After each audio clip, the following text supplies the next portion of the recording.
तो गाइस आज लेकर आ चुका हूँ आप सभी के लिए एक नई सीरीज। उम्मीद करता हूँ आप सभी को ये पसंद आएगी। तो ज्यादा टाइम वेस्ट नहीं करते और चलिए शुरू करते हैं। सीरीज की स्टार्टिंग में हमारा एमसी अपने बारे में बताता है और कहता है कि मैंने अपनी पूरी जिंदगी में 3 ऐसे काम किए हैं जिससे कारण मैं टॉप हेडलाइंस पर आया हूँ। सबसे पहले तो मैंने अपने हाई स्कूल में अपनी खुद की एक कंपनी खड़ी कर ली थी और 3 साल के अंदर अंदर इस मार्केट में घुसे हुए थे। इस 3 साल के अंदर मैंने 6 छोटी छोटी कंपनी भी खोल दी पूरे के पूरे वर्ल्ड वाइड में। और जब मुझे इस पूरी दुनिया में पूरे के पूरे न्यूज में बिजनेस प्रोडिजी के नाम से जाना करते थे, तब मैंने सबसे पहली बार टॉप हेडलाइन में आया था और इस बात के लिए सभी के सभी लोग मेरी तारीफ भी किया करते थे। और सेकंड टाइप टॉप हेडलाइन में मैं तब आया था जब मैं पेपराइज के द्वारा कैमरा में पकड़ लिया गया था, जब मैं किसी पॉपुलर आइडियल को डेट करने में लगा हुआ था। और तीसरी बार जब जब मैं ऐसे ही मर गया था। अब आप लोग मानोगे नहीं कि मैं किस तरीके से मरा था। जब मैं घर पर बैठकर आराम से मूवी देखकर जेली खाने में लगा हुआ था, तो वो जेली मेरी गर्दन में फंस गई और मैं इस तरीके से मार गया और इस तरीके से मैं टॉप हेडलाइन में आ गया तीसरी बार। और जो मेरी कहानी है वो वहीं पर खत्म नहीं होती। जैसा कि आप सभी लोग जानते हो कि कई सारे ऐसी कहानियां हैं, ऐसी मानवता है जैसे कि आपने पढ़ी होगी, जिसे मेल प्रोटोगनिस्ट एक दूसरी दुनिया में चला जाता है मरने के बाद। उसी तरीके से मैं भी अपने मरने के बाद दूसरी दुनिया में आ चुका हूँ। और जब हमारा एमसी वहां पर अपनी आंखें खोलकर इधर उधर अपनी कहानी बताने में लगा ही हुआ होता है, तभी उसके घर के दरवाजे पर कोई आता है और चिल्लाने लगता है कि तुम्हारे फादर को मार दिया जा चुका है।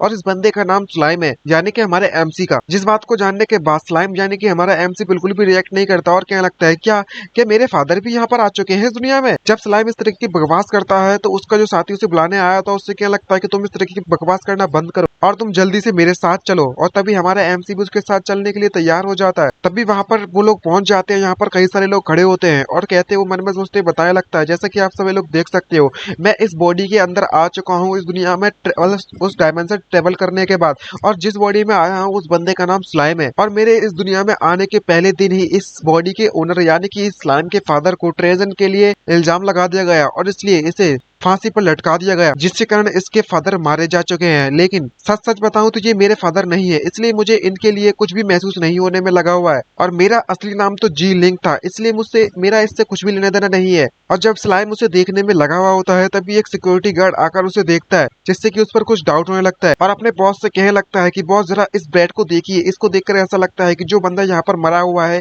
ये उसका बेटा है। तभी वो इस बंदे की डिटेल्स को निकालने लगता है और उसका ऑफिसर और बताने लगता है कि इस बंदे का नाम स्लाइम है और इसकी मदर की डेथ हो गई थी इसे जन्म देते हुए। और उसके बाद इसके फादर इसे यहाँ जाने की शेन कोइन विलेज में लेकर आ गए थे और इसके पास 4 साल का उधारी भी है इसके पिता के द्वारा लिए गई थी उसको चुकाने के लिए। और यहाँ तक कि विलेज में रूमर्स फैले हुए हैं कि ये फादर और बेटे दोनों के दोनों कुछ ऐसे कामों में लगे थे जो कि बिल्कुल भी सही नहीं है। अब जबकि इसके फादर ने इस तरीके से ट्रेजन कमिट कर दिया है, तो इससे साबित होता है कि ये बंदा एक ऑर्डिनरी बंदा है और इससे इस बच्चे का कुछ भी लेना देना नहीं है। जब लोग यहाँ पर इस तरीके से बातें करने में लगे हुए होते हैं, तभी पीछे से कोई आता है और वो उसे घूरने लगता है और हमें पता चलता है कि ये और कोई नहीं बल्कि मैं इनका कैप्टन है। और तभी वो गार्ड उससे कहने लगता है कि बॉस जरा इसे देखिए, इसके फादर इसकी आंखों के सामने मरे पड़े हैं, लेकिन इसकी आंखों से एक एक आंसू भी नहीं टपकने में लगा हुआ है। मेरी अंदर से ये बहुत ज्यादा स्ट्रॉन्ग फीलिंग निकलने में लगी हुई है कि ये बंदा एक स्पाई है, एक जासूस है जिसे दूसरी कंट्री के द्वारा भेजा गया है। जिसको सुनने के बाद हमारा एमसी भी कतई शॉक हो जाता है। तभी इनका कैप्टन अपनी टीम मेंबर साथी जिसका नाम ली होता है, ये एक लड़की है,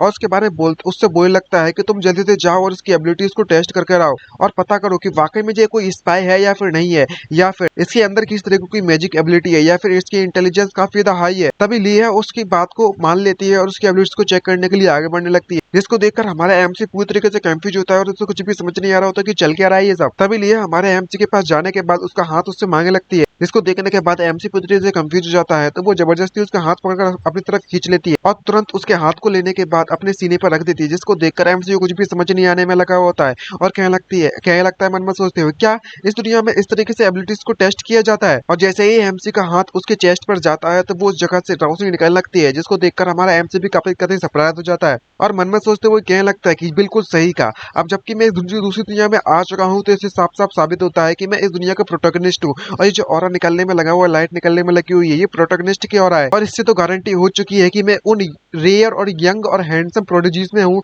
जो कि क्रॉसओवर करने के बाद गॉड के चूजन बनने वाला, मतलब भगवान को द्वारा जिसे चूज किया जाता है उनमें से एक हूँ मैं। और कुछ ही सेकंड में मेरी पावर मेरे शरीर से बाहर निकलेगी और मेरी आंखें सेकने का मुझे मौका मिल जाएगा, साथ ही मेरे व्यूअर्स को भी। और इस ब्यूटी के सभी कपड़े ब्लास्ट होकर फट जाएंगे और तभी देखते हैं बहुत ज्यादा एनर्जी निकलती है, उसके सारे के सारे कपड़े फट जाते हैं। ये सब हमारे एमसी की इमेजिनेशन है, पहले क्लियर कर देता हूँ। और उसके कपड़े फटने के बाद सभी के सभी लोग हमारे एमसी के सामने झुकेंगे, ऐसा ये सोचने लगता है और कहने लगते हैं कि ये बिल्कुल भी कोई किसी तरह का कोई भी स्पाई नहीं है और मुझसे कोई भी क्वेश्चन नहीं पूछेंगे और सर झुकाकर मुझसे बोलेंगे कि तुम हमारे किंग से जाकर मिल लो। और एक बार मैं पैलेस के अंदर चला जाऊंगा तो वहां पर मैजिक की प्रैक्टिस करूंगा और तो और सिर्फ इतना ही नहीं बल्कि मैं और वहां के जो ब्यूटीफुल प्रिंसेस है अनएक्सपेक्टेडली एक साथ मिल जाएंगे और मिलने के बाद तो आप सब लोग समझ सकते हो कि क्या क्या होने वाला है। और उसके कुछ सालों बाद मैं प्रिंसेस के साथ शादी कर लूंगा और उसके बाद जैसे ही ओल्ड किंग मारे जाएंगे तो उसके बाद मुझे नया किंग चुन लिया जाएगा और मैं अपनी जिंदगी के पीक पर पहुंच जाऊंगा। और जैसे ही हमारा एमसी रियलिटी में आता है तभी वो लड़की उससे कहने लगती है कि तुम्हारा टेस्ट कंप्लीट हो चुका है। जिसको देखने के बाद एमसी काफी खुश होने लगता है और कहने लगता है कि अच्छा तो बताओ मेरे टेस्ट का रिजल्ट क्या है। तभी लिया उसके हाथों को दूर फेंकती है और उससे कहने लगती है हे कैप्टन, इसके पास तो बिल्कुल भी कोई भी मैजिकल पावर प्रैक्टिस करने के लिए नहीं है,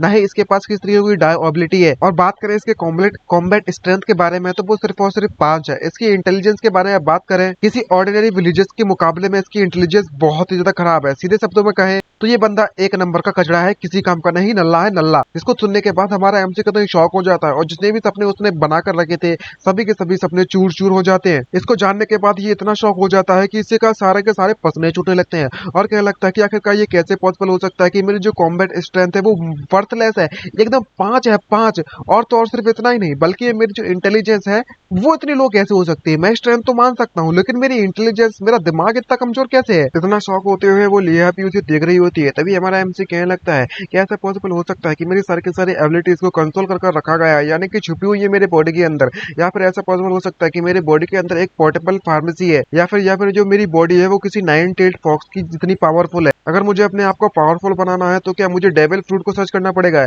या फिर मुझे कोई ऐसी मेथड ढूंढनी पड़ेगी जिससे कि मेरी ट्विन मार्शल स्पिरिट एक्टिवेट हो जाए। और जिस बॉडी के अंदर मैं आया हुआ हूँ उसे एक ऐसी ऑक्सिलरी की जरूरत पड़ेगी, नेचुरल गिफ्ट मिला हुआ है जिससे कि वो पावरफुल बन जाएगा। या फिर मेरे पास मेरे अंदर ऐसी पावर है जिससे कि मैं 18 सबड्यू ड्रैगन पाम टेक्निक का इस्तेमाल कर सकता हूँ। इसको इतनी बकवास सुनने के बाद लिया उससे कहने लगती है, इसको देखकर तो ऐसा लगता है कि इसे अपनी सच्चाई जानकर बहुत ज्यादा शौक लगा है, इसे इतना सब कुछ कॉम्प्लीट करने में काफी ज्यादा समय लगने वाला है और उसका दिमाग खराब हो चुका है पूरी तरीके से। ये बात सुनने के बाद उसका कैप्टन उससे कहने लगता है कि तुम्हें बस इसे इग्नोर करना चाहिए, हम लोग अपने वेस्ट साइड में इस विलेज के सर्च करने वाले हैं आगे। और पूरी तरीके से एमसी को इग्नोर कर सभी के सभी लोग वहां से चले जाते हैं। तभी जो बंदा हमारे एमसी को उसके कमरे से लेकर आया होता है वो हमारे एमसी के पास आता है, स्लाइम के पास, और उससे कहने लगता है स्लाइम, मुझे पता है कि तुम्हारे लिए चीजें काफी ज्यादा हार्ड हो चुकी हैं लेकिन मुझे तुम पर पूरा भरोसा है कि आखिरकार हमारे जैसा एक छोटे विलेज में रहने वाले लोग इस तरीके से ट्रेजन कैसे कमिट कर सकते हैं। तभी स्लाइम उससे कहने लगता है कि मैं तुमसे एक क्वेश्चन पूछना चाहता हूँ, क्या ऐसा पॉसिबल है कि इस वर्ल्ड में हम लोग बिजनेस कर सकते हैं। ये बात सुनने के बाद वो बंदा कंफ्यूज हो जाता है और कहने लगता है कि बिजनेस तुम ऐसा क्यों पूछ रहे हो,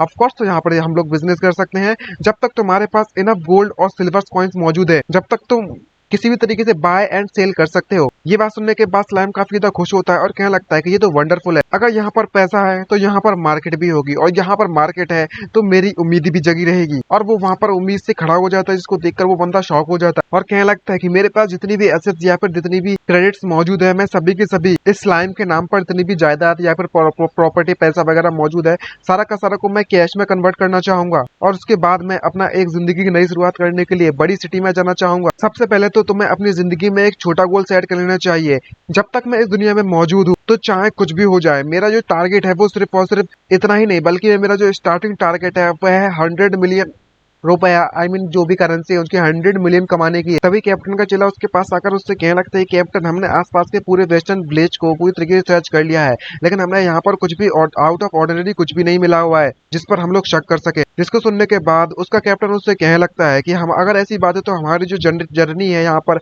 वो यहाँ पर खत्म होती है, अब हम लोग फेंगल्यू सिटी में वापस जाने वाले हैं। और तभी हमें एक जगह पर बहुत ज्यादा भीड़ लगी हुई दिखाई जाती है क्योंकि वहाँ पर हमारा एमसी स्लाइम चिल्लाने में लगा हुआ होता है जहाँ पर जल्दी आओ बिग सेल लगी है। इस पूरे के पूरे हाउस में, इस पूरे के पूरे फर्नीचर को, सभी की सभी चीजों को मैं 100 गोल्ड कॉइन्स में सेल करना चाहूंगा, अगर आप 100 गोल्ड कॉइन्स में देते हो तो सब कुछ आपका हो जाएगा। इसको देखने के बाद वहाँ का जितने भी एल्डर्स होते हैं वो ये कहने लगते हैं कि स्लाइम लगता है पूरी तरीके से पागल हो चुका है। तुमने बिल्कुल सही कहा, इसके फादर अभी अभी तो मरे हैं और ये सारी की सारी चीजों को इस तरीके से बेचकर जाने में लगा हुआ अपनी पूरी प्रॉपर्टी को। मुझे समझ नहीं आ रहा है कि ये बंदा आखिर सोच क्या रहा है। तभी एक बहुत बड़े एल्डर आते हैं और उनसे कहने लगते हैं कि स्लाइम, तुम्हें इस तरीके से अपनी प्रॉपर्टी को बेचने की बिल्कुल भी जरूरत नहीं है क्योंकि हमारे इस विलेज में कोई भी तुम्हारे सामान को खरीदने की जरूरत नहीं है किसी को भी। और यहाँ तक कि तुम्हारे फर्नीचर और घर के बारे में बात करें तो वो बहुत ज्यादा खराब है, कोई भी इसे नहीं खरीदना चाहेगा। लेकिन मुझे तुम पर पूरा भरोसा है, तुम्हारे जो फादर है वो किसी भी तरह की कोई भी गद्दार नहीं है।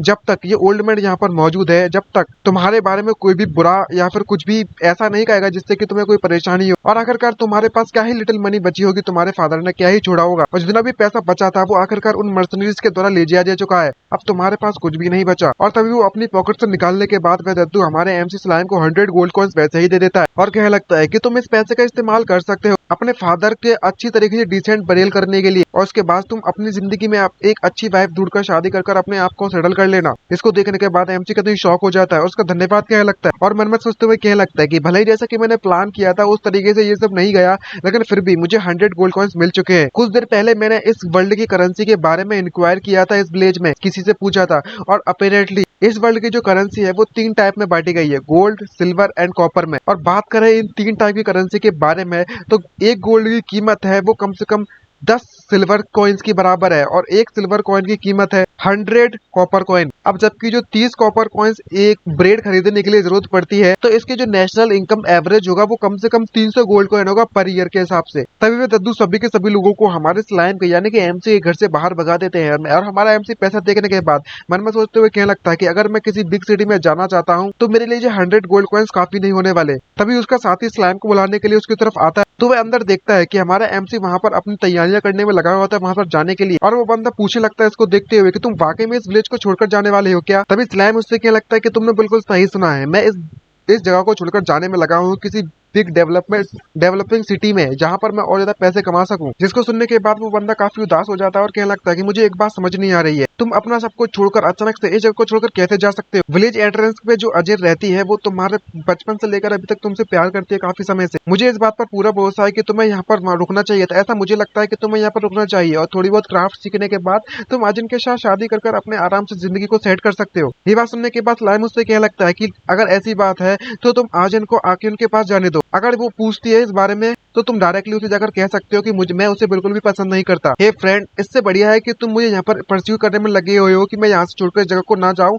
क्या ना तुम मुझे थोड़े बहुत पैसे उधार ही दे दो और तुम मेरा इंतजार करोगे, मैं कुछ बड़े सर बहुत सारा पैसे कमाने के बाद सारा का सारा पैसा तुम्हें मैं डबल कर दे दूंगा। ये बात सुनने के बाद उसका फ्रेंड उससे कहने लगता है कि मेरा जो हाउस है वो तुमसे ज्यादा कुछ ज्यादा खास अच्छा नहीं है। अगर मैं सब कुछ अपना बेच भी दूं सारी की सारी चीजों को तो मैं तेरे पास पैसा भी मौजूद है उतना भी इकट्ठा नहीं कर पाऊंगा। लेकिन तुम अभी भी वाकई में गिव अप नहीं करना चाहती हो तो तुम मेरे हाउस में मेरे पापा नाम का एक राइड है, तुम उसे ले जा सकते। ये बात सुनने के बाद हमारा एमसी कतई पूरी तरीके से कंफ्यूज हो जाता है और उससे कहने लगता है कि तुम वाकई में अपने फादर के ऊपर मुझे राइड करवाना चाहते हो। तभी उसका दोस्त उससे कहने लगता है कि नहीं नहीं नहीं, ये जो पापा है वो मेरे फादर नहीं है, बल्कि ये मेरा जो हॉर्स है जो जिसपे हम बैठ कर जाते हैं ना, माउंट है मेरा, उसका नाम है। ये बात सुनने के बाद एमसी काफी खुश हो जाता है और क्या लगता है कि ओ तुमने ऐसी बात पहले बताना चाहिए था कि वो तुम्हारा माउंट है। और तभी उसका दोस्त उससे कहने लगता है कि चलो मैं तुम्हें दिखाने के लिए ले जाता हूँ। तभी हमारा एमसी और वो दोनों की तरफ वहां पर आ जाते हैं और वो बताने लगता है कि इस बंदे का नाम पपा है। जिसको देखने के बाद एमसी का तो शौक हो जाता है और क्या लगता है कि वाह ये तो एक ऑस्ट्रिच है। और अपने दोस्त से पूछ लगता है कि हे फ्रेंड, क्या ये तुम्हारे लिए ठीक रहेगा? भले ही तुमने यहाँ पर एक ऑस्ट्रिच को अपने लिए बांध कर रखा हुआ है, लेकिन मुझे ठीक नहीं लगता कि मैं इस तरीके से इस ऑस्ट्रिच को यूज भी कर पाऊंगा। ये बात सुनने के बाद उस ऑस्ट्रिच को काफी दिल पे लगती है ये बात, और उसका साथी उससे कहने लगता है कि हे स्लाइम, तुम एक बार ट्राई कर सकते हो और खुद ही ट्राई करने के बाद पता कर सकते हो। ये बात तुम्हें पता नहीं होगी, लेकिन ये पापा है वो वाकई में बहुत ज्यादा ओबीडेंट है और हर बात को मानता है। और कुछ दूसरे फ्लाइंग बर्ड्स से कंपेयर करें इसको तो यहाँ पर ऐसी कुछ ही ऐसी स्पीसीज है या फिर बीट्स है जो उसमें इतनी ज्यादा शॉर्ट कमेंट्स नहीं है। और बात करें दूसरी स्पीसीज के बारे में तो उनके अंदर इतना टेम्पर भरा हुआ होता है कि वो काफी ज्यादा गुस्सा हो जाते हैं तुरंत के तुरंत, या फिर वो किसी फीमेल फ्लाइट बर्ड को देख लेते हैं तो वो उसके साथ मेट करने के लिए भग जाएंगे, या फिर कोई क्लिप देख लेंगे या फिर कोई कचरा देख लेंगे किसी जंगल में तो वो वहां से भाग जाएंगे। ये बात सुनने के बाद एमसी उससे कहने लगता है घबराती है कोई स्मॉल शॉर्ट कमिक्स नहीं है भाई, लेकिन ये बात तो सही है, मेरे पास इस यहाँ पर कोई भी चॉइस नहीं है, मुझे जितना मिल रहा है उतने में खुश रहना चाहिए इस वक्त। तभी हमारा एमसी ट्राई करने के लिए उससे उसकी लगाम ले लेता है और मन में सोचते हुए कहने लगता है कि अगर ऐसी बात है तो मैं इसको लेकर बिग सिटी में जाने वाला हूँ। इसका मतलब ये हुआ कि मुझे ट्रांसपोर्टेशन के लिए कुछ ना कुछ चीज की जरूरत पड़ेगी और मेरे पास कोई भी दूसरा चारा नहीं बचा है, बल्कि मैं इसी का इस्तेमाल करना होगा और टेम करना होगा जल्दी जल्दी इसको। और तभी स्लाइम उसे टेम करने के लिए लग जाता है वहां पर और कई बार ट्राई करता है और कई बार ट्राई करने के फाइनली 16 से ट्राई करने के बाद उसे टेम करने में कामयाब रहता है और वह ऑस्ट्रिच अब फाइनली इसकी बात मानने में लगा हुआ है और बैठकर वहां पर जाने लगता है। और जब स्लाइम वहां से जाने में लगा होता है तो उसका दोस्त भी उसे बाय बाय कर रहा होता है और उसकी जो गर्लफ्रेंड जिसे उसे पसंद किया करती थी वो भी दूर से बस देखती रह जाती है और रोती रह जाती है। यहाँ पर हमारे एमसी जाते जाते मन में सोचते हुए कहने लगता है कि मेरे इस जिंदगी की इस दुनिया में आए हुए दूसरा दिन हो चुका है और मैं इस जगह को छोड़कर यहाँ से जहाँ लगा हूँ सारा का सारा लगेज पैक करने के बाद और 100 गोल्ड कॉइन्स लेने के बाद अब बिग सिटी की जर्नी मेरी यहाँ पर स्टार्ट होती है। और जब मैं यहाँ पर जाने का डिपार्ट करने का समय था और तो इस बॉडी के इंडिविजुअल का जो फ्रेंड है वो यहाँ पर बाय बाय करने के लिए आ चुका था और मुझे उसका अभी तक नाम भी नहीं पता। वो मुझे विलेज के एंट्रेंस पर बाय करने के लिए आया था। सिर्फ इतना ही नहीं बल्कि मैं जो लड़की इस बॉडी स्लाइम को पसंद किया करती थी वो भी उसे बाय बाय करने के लिए आई थी उसकी लॉन्ग जर्नी के लिए और वो देखने के अलावा कुछ भी नहीं कर सकती थी, सिर्फ रो रही थी वहां पर खड़ी होकर। और हमारा एमसी वहां पर उसे छोड़कर चला जाता है और जाते जाते अपने आप से कहने लगता है कि इस बात को लेकर मुझे बिल्कुल भी अच्छा तो नहीं लग रहा क्योंकि जो लड़की इस स्लाइम को पसंद किया करती थी उसका दिल पूरी तरह से टूट गया होगा क्योंकि जिस तरीके से मैं उसे रोकते हुए देख रहा था ये वाकई में बहुत ज्यादा हार्ट ब्रेक है। मैं समझ सकता हूँ लेकिन मेरी जिंदगी का जो गोल है उसे गोल को कंप्लीट करने से मुझे कोई भी नहीं रोक सकता। और जबकि ये स्लाइम यानी कि इस बॉडी का असली ओनर इस दुनिया में नहीं रहा है तो मेरा उससे शादी करने का कोई भी रीजन नहीं बनता क्योंकि मैं एक पूरी तरीके से डिफरेंट बंदा हूँ और मेरा जो गोल है वो बिग सिटी में जाना है और बहुत ज्यादा पैसे कमाने हैं और उसके बाद मैं रिच एंड ब्यूटीफुल वुमन को ढूंढूंगा और उसे शादी कर लूंगा। मैंने बिल्कुल सही कहा ना अली बाबा। और इसने इस बंदे का पापा का नाम चेंज कर अली बाबा रख दिया होता है और वो अली बाबा भी मान जाता है यानी कि ये ऑस्ट्रिच। और कहने लगता है कि जब से मैंने इस ऑस्ट्रिच को टेम किया है तब से मैंने इसका नाम बदल दिया है और जब भी तुम इसके नाम के बारे में सोचोगे तो तुम्हारे दिमाग में एक ख्याल होगा बहुत ज्यादा पैसा, बहुत पैसा। मैं उम्मीद करता हूँ कि मेरी किस्मत अच्छी रहे और मैं अपनी जिंदगी में बहुत ज्यादा पैसे कमाऊंगा। और जैसे ही वो रास्ते में जा रहे होते हैं तभी अचानक से उसे कुछ महसूस होता है जिसको देखने के बाद वो काफी डर जाता है और अली बाबा आगे नहीं जा रहा होता तो एमसी उससे पूछने लगता है हम इस सड़क पर काफी समय से दौड़ते हुए चलते हुए आने में लगे हुए थे, तुम अचानक से रुक क्यों गए हो यहाँ पर। और जब वह अली बाबा को इतना डरता हुआ देखता है तो वो वहां से उतर कर आगे जाने का उससे कहने लगता है कि तो अगर ऐसी बात है तो मैं यहाँ पर आगे जाकर खुद चेक कर आता हूँ कि आखिर वहां पर ऐसी क्या चीज है जिसको देखकर तुम इतने डरे हुए हो। और उसका अली बाबा इतनी ज्यादा फटी पड़ी होती है कि वो एक कदम भी आगे नहीं बढ़ा सकता और हमारा एमसी धीरे धीरे कर आगे जाने लगता है और झाड़ियों में आगे जाने के बाद वो कुछ ऐसा देखता है जो कि काफी ज्यादा भयानक है। वहां पर एक बॉक्स पड़ा हुआ होता है और वहां पर बॉक्स में कई सारे कंकाल पड़े हुए होते हैं। उस बॉक्स के चारों तरफ देखने के बाद काफी शौक होता है और क्या लगता है कि यहाँ पर इतने ज्यादा ह्यूमन कंकाल क्यों पड़े हुए हैं। और तो और सिर्फ इतना ही नहीं बल्कि में जो स्केलेटन्स पड़े हुए हैं वो काफी ज्यादा फैमिलियर लग रहे हैं। और जैसे ही उसे याद आता है तो उसकी दिमाग की बत्ती जलती है तो पता चलता है कि ये तो वही सारे के सारे वही लोग मर्सनरीज है जो कि हमारे विलेज में आए थे जिसने हमें कल आकर इंटरोगेट किया था। लेकिन ये सब क्या चलने में लगा हुआ है। मैं उस लड़की एचेंट्रेस का जिस लड़की ने मेरी स्किल्स को देखा था उसके स्केलेटन्स को नहीं देख पा रहा हूँ। लेकिन जहाँ पर इतने भी लोग मौजूद है सभी के सभी लोगों के स्केलेटन्स मौजूद है उस लड़की को छोड़कर। एक दिन पहले तक तो ये सभी के सभी बिल्कुल अच्छी हालत में थे और सुरक्षित थे लेकिन अचानक से ये लोग इस स्टेट में आ चुके हैं। मुझे समझ नहीं आ रहा क्या ऐसा पॉसिबल हो सकता है। ये सारे के सारे सिचुएशन किसी मैजिक के द्वारा किया गया है या फिर ऐसा पॉसिबल हो सकता है कि सारे के सारे सिचुएशन इस कॉफिन के द्वारा की गई है। और कॉफिन बॉक्स को देखने के बाद उससे कहने लगता है कि ये कॉफिन के अंदर कुछ ऐसा मौजूद है जो कि काफी खतरनाक है। तभी अचानक से वो कॉफिन जोर जोर से चमकने लगता है और अचानक से वो कॉफिन खुलता है और उस कॉफिन के अंदर से जोर की लाइट चमक निकलती है बाहर। इसको देखने के बाद एमसी कहीं सरप्राइज हो जाता है और उसे कुछ भी समझ नहीं आ रहा होता क्योंकि उस कॉफिन के अंदर से बहुत ज्यादा भयानक कलर की रोशनी निकल रही होती है और काफी ज्यादा भयानक एनर्जी निकल रही होती है। और थोड़ी देर बाद जब वो रोशनी शांत होती है तभी वो हमारा एमसी उस कॉफिन के अंदर देखता है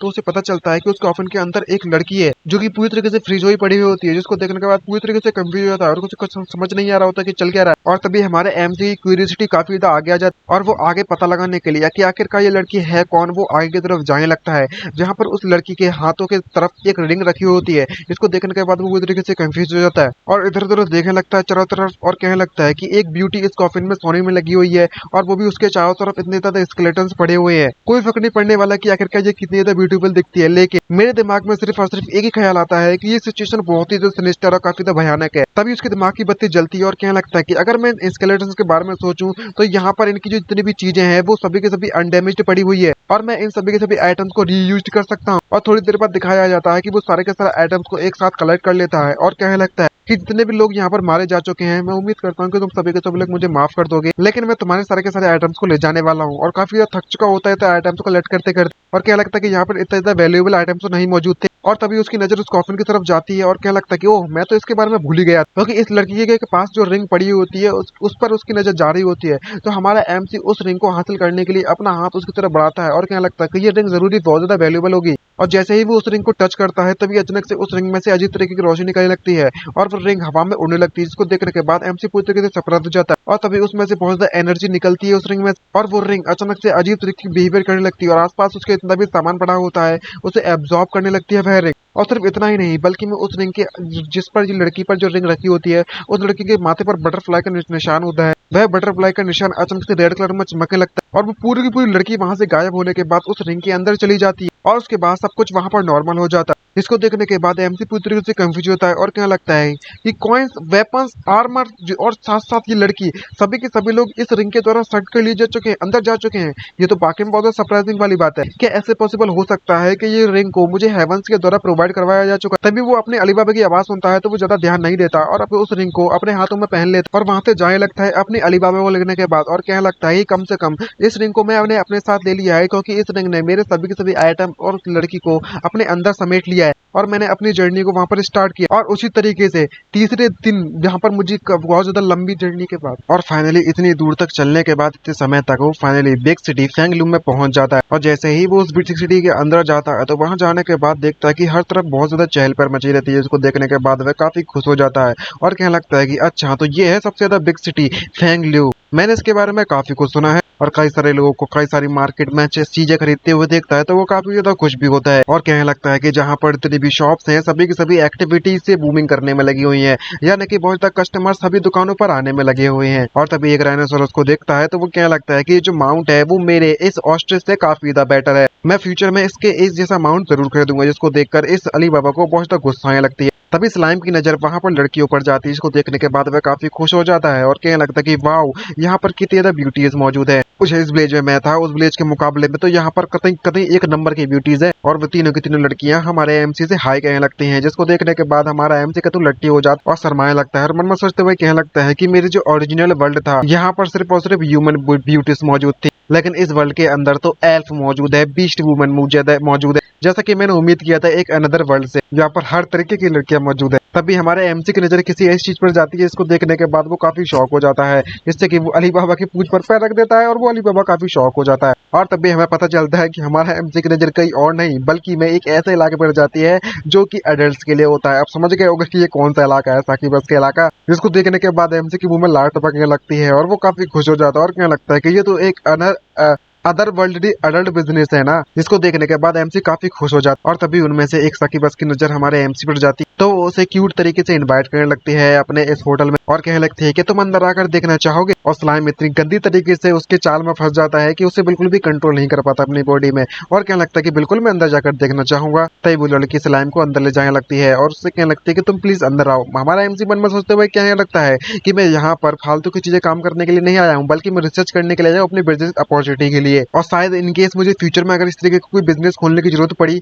तो शायद मेरे काम आ सकता है ये एक्सपीरियंस। तभी हमारा एमसी उस दुकान के अंदर जाने लगता है उस बिल्डिंग के। तो वहां पर एक साकिबस उसका इंतजार करते हुए उससे कहने लगती है क्या तुम हमारे स्टोर से कुछ सामान खरीदना चाहोगे। और स्लाइम तो पूरी तरीके से लट्टू हो चुका है उसको देखने के बाद, लेकिन तभी उस साकिबस की नजर हमारे एमसी के कपड़ों पर जाती है और उससे कहने लगती है कि हमारे स्टोर के जो प्रोडक्ट्स हैं उसका स्टैंडर्ड बहुत ज्यादा हाई है, लेकिन तुम्हें देखकर तो ऐसा लगता है कि तुम वाकई में बहुत ज्यादा जल्दबाजी में हो सर। और मैं तो जानना चाहूंगी कि आपके पास इनफ गोल्ड कॉइन्स भी मौजूद है या नहीं। लेकिन हमारे एमसी का जब एक्सप्रेशन जो लड़की इस तरीके से देखती है तो वो मन में सोचते हुए कहने लगती है कि शिट ये डैम न्यू कमर्स यहाँ पर वाकई में बहुत ज्यादा परेशानी खड़ी करने के लिए आ जाते हैं। आखिरकार यहाँ पर आने के बाद वो क्या सोच रहे थे कि यहाँ पर आने के बाद उसने क्या मिलेगा, किस तरीके का स्टोर है। तभी हमारा एमसी अपनी पैसों का पाउच दिखाते हुए उससे कहने लगता है कि यह है मेरे सारे के सारे गोल्ड कॉइन्स और मुझे लगता है कि इतने गोल्ड कॉइन्स काफी होंगे। इसको देखने के बाद वो साकिबस गर्ल काफी ज्यादा खुश हो जाती है और उससे कहने लगता है कि डियर गेस्ट मैं आपसे सिंसियरली माफी मांगना चाहूंगी, मैंने आपसे अच्छी तरीके से बात नहीं की ना इसके लिए। और तभी वो साकिबस हमारे एमसी को एक रूम में ले जाती है और उससे कहने लगती है कि अब आप अंदर आ सकते हो। अंदर का रूम देखने के बाद एमसी का तो शौक हो जाता है क्योंकि वो पूरी तरीके से डिफरेंट होता है, अलग तरीके से बारी होती है। और उसको देखने के बाद मन में सोचते हुए कहने लगता है क्या इसको देखने के बाद मुझे लव होटल जैसा फील नहीं हो रहा है क्या। तभी वो साकिबस उससे कहने लगती है कि सर आपको इस तरीके से दरवाजे पर खड़े होने की बिल्कुल भी जरूरत नहीं है, अब आप अंदर आ सकते हो। इसको देखने के बाद एमसी काफी ज्यादा सरप्राइज हो जाता है और मन में सोचते हुए कहने लगता है कि जैसा कि मैं एक लॉ अबाइडिंग ओरिजिनल वर्ल्ड वाला एक यूथ हूँ, मैं तो बस सिर्फ यहाँ पर कुछ ड्रिंक्स करने वाला हूँ, कुछ वाइन पीने वाला हूँ और उससे ज्यादा कुछ भी नहीं। और जबकि इस शॉप के अंदर बेड्स मौजूद हैं तो यहाँ पर वाइन के अलावा भी मुझे कुछ और भी चीजें मिल सकती हैं। तभी वो साकिबस हमारे एमसी को बैठने के लिए कहती है और उससे कहने लगती है कि आप इसको अपना घर ही समझिएगा, आप यहाँ पर बैठ सकते हो। इसको देखने के बाद वो काफी शौक हो जाता है और शर्माते शर्माते कतई पसीने छूटते छूटते घबराते हुए बैठ जाता है और मन में सोचते हुए क्या लगता है कि अब मुझे यहाँ पर क्या करना चाहिए, क्या मुझे ये करने की जरूरत भी है। तभी वे साकिबस एक पेज लेकर आती है और उससे कहने लगती है कि यहाँ पर अपना नाम और किस ड्रीम लैंड में तुम जाना चाहते हो, एंटर करना चाहते हो, उसकी डिटेल उसमें फिल कर दो। और अगर आपका ये पहली बार है हमारे इस ड्रीम वेविंग एस्टेब्लिश्ड में आने के लिए, क्या आपको ये यहाँ की सर्विस के बारे में कुछ भी पता नहीं है कि अगर हम किस तरीके से ऑफर करते हैं, क्या मैं आपको इसके बारे में एक्सप्लेन करूँ? तभी हमसे कहने लगता है कि हाँ हाँ जल्दी करो जल्दी करो। तभी वो साकिब बस उससे कहने लगती है कि सर कहीं आप ऐसा तो नहीं सोच रहे हो कि हमारा जो स्टोर है वो स्पेशल तरीके की सर्विस आपको प्रोवाइड करवाएगी। जिसको सुनने के बाद एमसी स्लाइम कहीं शॉक हो जाता है और वो घबराते उससे कहने लगता है कि नहीं नहीं आखिरकार ये कैसे पॉसिबल हो सकता है। तभी साकिब बस उससे कहने लगते हैं कि अगर ऐसी बात है तो मुझे चलो एक्सप्लेन करने दो कि आखिरकार हमारा जो स्टोर है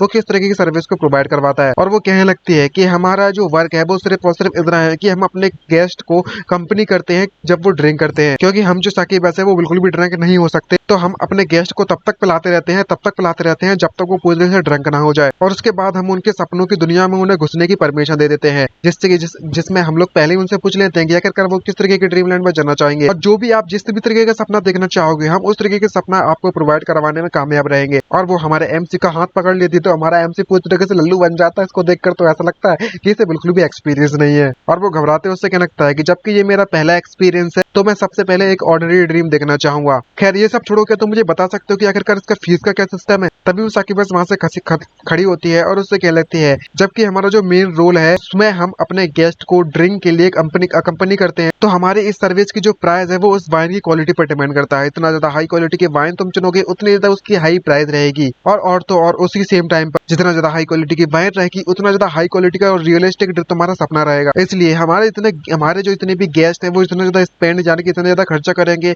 उतना ही ज्यादा हम लोग उतने कंसंट्रेट करेंगे और उनकी इच्छाओं को पूरा करेंगे, उन्हें एक्सपीरियंस दिलवाएंगे। ये बात सुनने के बाद एमसी उससे कहने लगता है कि आखिरकार इनकी जो प्राइस है वो कितना कॉस्ट करेगी। तभी साकिब उससे कहने लगती है कि जो बोतल की वाइन है वो हमारे स्टोर में सबसे ज्यादा अच्छी और हाई क्वालिटी की वाइन उसके 300,000 गोल्ड कॉइन्स प्रोवाइड करवाएगी मैक्सिमम। ये बात सुनने के बाद हमारे एमसी कतई फट जाती है शौक के मारे, और वो कहने लगता है कि अगर ऐसी बात है तो सबसे ज्यादा सस्ती वाइन कितने नंबर की होगी, कितने गोल्ड कॉइन की होगी? तभी वो साकिब उससे कहने लगती है कि अगर ऐसी बात है तो हमारी सबसे ज्यादा सस्ती गोल्ड वाइन जो वाइन है उसकी प्राइस 300 गोल्ड कॉइन है। जिसको सुनने के बाद हमारे एमसी के पसीने छूट जाते हैं और वो मन में सोचते हुए लगता है कि 300 गोल्ड कॉइन, जब मैं उस विलेज से निकला था तब उस विलेज से मैं सिर्फ और सिर्फ 100 गोल्ड कॉइन्स लेकर आया था, और मुझे अभी भी यहाँ पर बहुत ज्यादा दिन गुजारने हैं, उसके लिए मुझे पैसों की जरूरत पड़ेगी। लेकिन तभी उसके दिमाग की बत्ती जलती है और क्या लगता है कि ओह मेरे पास यहाँ पर वो वैल्यूएबल आइटम्स मौजूद है जो कि मैंने वहाँ पे पिकअप किए थे। लेकिन तभी उसके दिमाग की बत्ती जलती है और उसे याद आता है कि वे सारे के सारे आइटम्स तो इस रिंग के द्वारा सक कर लिए गए थे और वो इन्हें निकालने के लिए तरीका भी नहीं जानता, और वो दूसरी तरफ डायरेक्शन में देखते हुए सोचने लगता है कि आखिरकार अब मुझे यहाँ पर क्या करना चाहिए, मैं तो गलत सिचुएशन में फंस गया।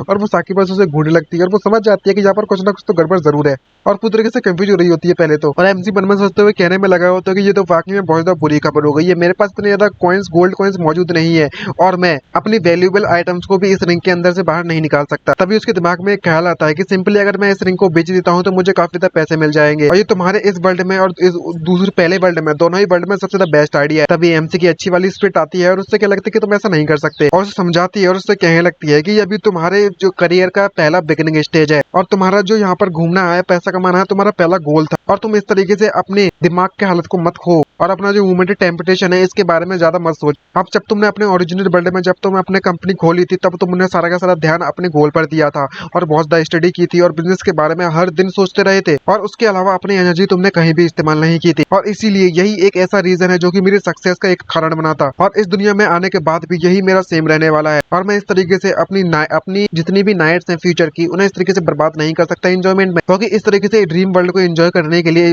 ड्रीम वेव स्टेबलेंस को एंजॉय करने के फ्यूचर में काफी मौके मिलने वाले हैं। और इतना सोचने के बाद वो अपना मन बना लेता है और वो साकिब बस के सामने अपने घुटने टेक कर उससे क्या लगता है कि सिस्टर साकिब बस मुझे माफ कर देना, जिसको देखने के बाद वो साकिब बस कहीं शॉक हो जाती है और हमारा एमसी तो सच सच बता देता है और उससे क्या लगता है कि तुम सच सच बताऊं तो मेरे पास बिल्कुल भी इतने पैसे मौजूद नहीं है कि मैं यहाँ की चीपेस्ट वाइन को भी अफोर्ड कर सकूं। इसको सुनने के बाद वो साकिब बस भी कहीं शॉक हो जाती है, जहाँ पर सलाम मुझसे कहने में लगा हुआ था कि मैं बस क्यूरियोसिटी के लिए इस शॉप के अंदर आ चुका था और मैं इस बात के लिए आपसे माफी मांगना चाहूंगा कि मैंने आपके इस वर्किंग हावर को इतने तरीके से बर्बाद कर दिया है, इतना समय बर्बाद किया है। ये बात सुनने के बाद साकिब बस उससे कहने लगते हैं कि कोई बात नहीं, तुम्हें खड़े हो जाना चाहिए, हम लोग इसके बारे में खड़े होकर बात करते हैं। तभी हमारा एमसी खुश होकर वहां पर खड़े होने लगता है। तभी वो साकिब बस उसके चेहरे को पकड़कर खींचती है और उससे कहने लगती है कि अगर ऐसी बात है लेकिन तुम्हें मानना तो पड़ेगा, तुम्हारी उम्र को देखते हुए तुम्हें वाकई में बहुत ज्यादा हिम्मत आ चुकी है, तुमने इसके बारे में ऐसा नहीं सोचा कि तुम यहाँ पर आ जाओगे और ऐसे ही पैसे खर्च कर दोगे, और जबकि तुम्हारे पास बिल्कुल भी पैसे मौजूद नहीं है और तुम एंजॉय कर यहाँ से चले जाओगे, तुम्हें ऐसा लगता है कि ये बात सुनने के बाद एमसी उससे माफी मांगने लगता है। तभी साकिब बस सिस्टर उससे कहने लगते हैं कि अगर ऐसी बात है, अब जबकि तुम यहाँ पर आ चुके हो, अब जबकि तुम यहाँ पर मुझे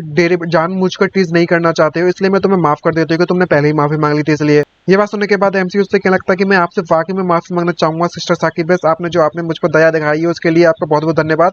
और जो आपने मुझसे कहा है ना उसको मैं कभी भूलने नहीं वाला। तभी साकी बेस उससे देखकर उससे क्या लगता है कि तुम्हें देखकर ऐसा क्यों लग रहा है जैसे कि तुम किसी कंट्री साइड से भागकर आ गए हो यहाँ पर। भले तुम इतना सेंसिबल नहीं हो लेकिन तुम्हारा जो एटीट्यूड है एडमिट करने का, अपनी गलती मानने का, वो वाकई में कमेंडेबल है, ऐसे मानना पड़ेगा। मैं ये एक ऐसी चीज है जिसके बिना तुम्हें नहीं रहना चाहिए। तभी हमारा एमसी वहां पर जाने लगता है और उससे क्या लगता है कि अगर ऐसी बात है, सारा मैटर सॉल्व हो चुका है तो मैं यहाँ से निकलना चाहूंगा पहली फुर्सत में। लेकिन तभी वो साकी बस उसे जोर से उसकी कॉलर पकड़कर वापस खींच लेती है, जिसको देखकर एमसी शॉक हो जाता है। तभी साकी बस उसे कहने लगती है कि अगर तुम इस तरीके से यहाँ पर बाहर निकल कर गए तो हमारे इस स्टोर का जो मैनेजर है वो तुम्हें पकड़ लेगा।